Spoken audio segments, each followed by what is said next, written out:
ఇదిగో కొంత డబ్బు ఉంచుకొని సాయం చేశారా? లేదు. లోకం అంతేనండి. మనం పడిపోగానే కుళ్ళుకునేవాళ్ళు, మనం కాస్త కింద పడిపోతే నవ్వుకునే వాళ్ళే ఎక్కువ. మన ప్రణాళికలను మార్చేసి అంతటి అధికారాన్ని, అంతటి చొరవను పక్కన వాళ్ళకి ఎందుకివ్వాలి? సలహాలు వినడం తప్పు కాదు. కానీ ఆ సలహా వల్ల వచ్చే నష్టాన్ని భరించాల్సింది మనమే అన్నప్పుడు నిర్ణయం కూడా మనదే అయి ఉండాలి కదా! సమాజంలో ఒక సామెత ఉంది. వినేవాడుంటే చెప్పేవాడు లోకనాథుడు అని.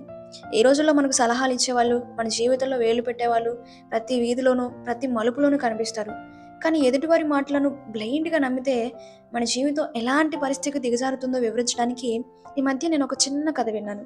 అదే చేపల మార్కెట్ బోర్డు కథ. ఒక వ్యక్తి ఎంతో ఆశతో కష్టపడి ఒక చేపల దుకాణాన్ని ఏర్పాటు చేశాడు.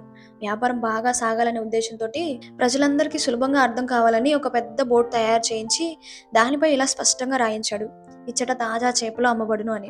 ఈ ఒక్క వాక్యంతో వ్యాపారానికి కావాల్సిన పూర్తి సమాచారం ఉంది. స్థలం తెలుస్తుంది ఇచ్చట అని, నాణ్యత తెలుస్తుంది తాజా అని, వస్తువు తెలుస్తుంది చేపలు అని, ఏం చేస్తున్నారో తెలుస్తుంది అమ్మబడును అని. వ్యాపారం చాలా సంతోషంగా మొదలైంది.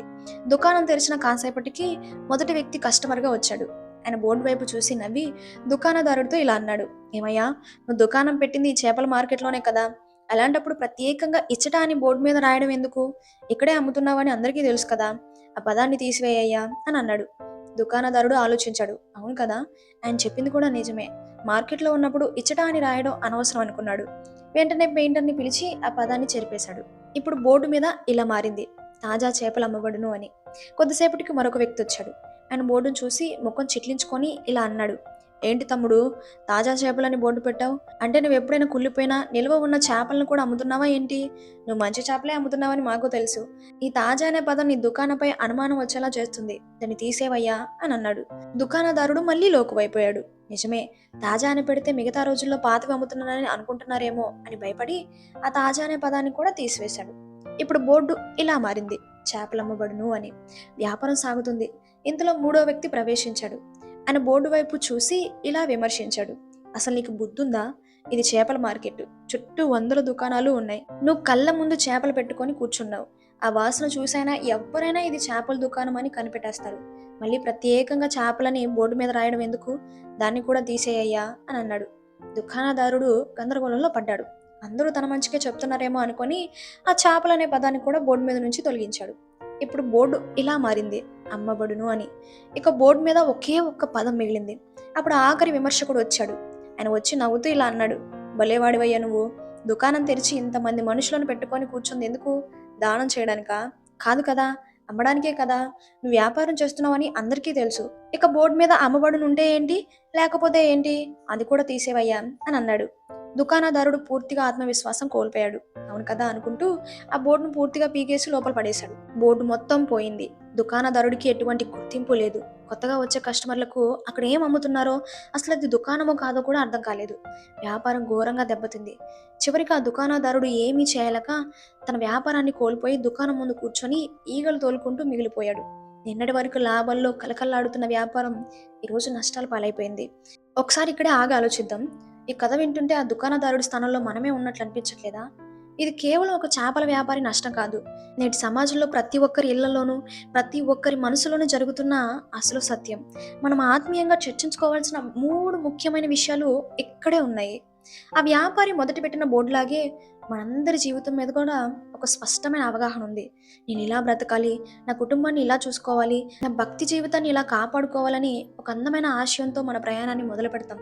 కానీ లోపం ఎక్కడొస్తుందంటే, మన జీవితంలోకి వచ్చే కొంతమంది మనుషుల మాటలను మనం అతిగా మనసుకు తీసుకున్నప్పుడు. కథలో ఆ నలుగురు వ్యక్తులు సలహాలు ఇచ్చి ఎవ్వరి దారిన వాళ్ళు వెళ్ళిపోయారు. చివరికి ఆ వ్యాపారి రోడ్డున పడి ఈగలు తోలుతుంటే ఆ నలుగురిలో ఒక్కరైనా వచ్చి, అయ్యో తమ్ముడు, నా మాట విని బోర్డు తీసేసావు కదా, ఈరోజు నీకు ఇంత నష్టం వచ్చింది. ఇదిగో కొంత డబ్బు ఉంచుకొని సాయం చేశారా? లేదు. లోకం అంతేనండి. మనం పడిపోగానే కుళ్ళుకునే వాళ్ళు, మనం కాస్త కింద పడిపోతే నవ్వుకునే వాళ్ళే ఎక్కువ. మన ప్రణాళికలను మార్చేసి అంతటి అధికారాన్ని, అంతటి చొరవను పక్కన వాళ్ళకి ఎందుకు ఇవ్వాలి? సలహాలు వినడం తప్పు కాదు. కానీ ఆ సలహా వల్ల వచ్చే నష్టాన్ని భరించాల్సింది మనమే అన్నప్పుడు నిర్ణయం కూడా మనదే అయి ఉండాలి కదా! మనం నిజాయితీగా మాట్లాడుకుందాం. మనం ఆత్మీయ జీవితంలో, మన క్యారెక్టర్ విషయంలో మనం ఎక్కడ దెబ్బతింటున్నామో తెలుసా?